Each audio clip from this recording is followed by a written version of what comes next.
Bienvenue sur ma chaîne, nous sommes sur la suite bureautique LibreOffice, donc LibreOffice Calc, la version 7.4.1.2.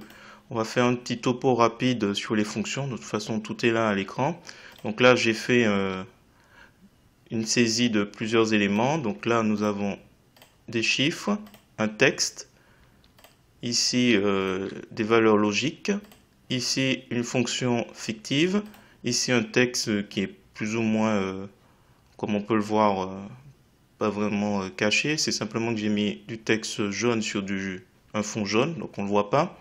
Ici, on peut penser que c'est vide, en fait non. Si je double-clique et que je fais CTRL-A pour tout sélectionner, le raccourci clavier, on voit qu'il y a un élément, en fait, qui se trouve ici, voilà, un espace blanc.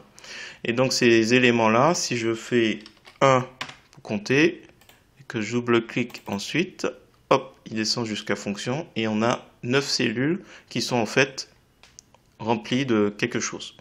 Donc si on utilise la fonction nbval, c'est-à-dire égale nbval entre parenthèses G4, la plage de cellules, jusqu'à G12, il va compter tout, même les espaces vides dans une cellule. Donc voilà, d'où à la cellule G5 en fait, l'espace qui est compté. Si en revanche j'efface cet espace, comme ça, donc de 9, on passe à 8. NB tout court, il compte les nombres et les réponses logiques. Donc nous avons 5, 1, 2, 3, 4 et 5. Voilà. Sous total, alors il est intéressant pour les tableaux filtrés surtout. Alors là, il en compte 8 parce que, hop, on va en mettre notre espace. Donc là, on clique. Hop, je double-clique, je fais la barre espace, voilà, on retombe à 9, comme pour nbval. Donc sous total, avec le paramètre 3 sur le premier, entre parenthèses, c'est l'index de fonction, 3 correspond en fait à nbval, ici. Et puis le reste, c'est la plage de cellules.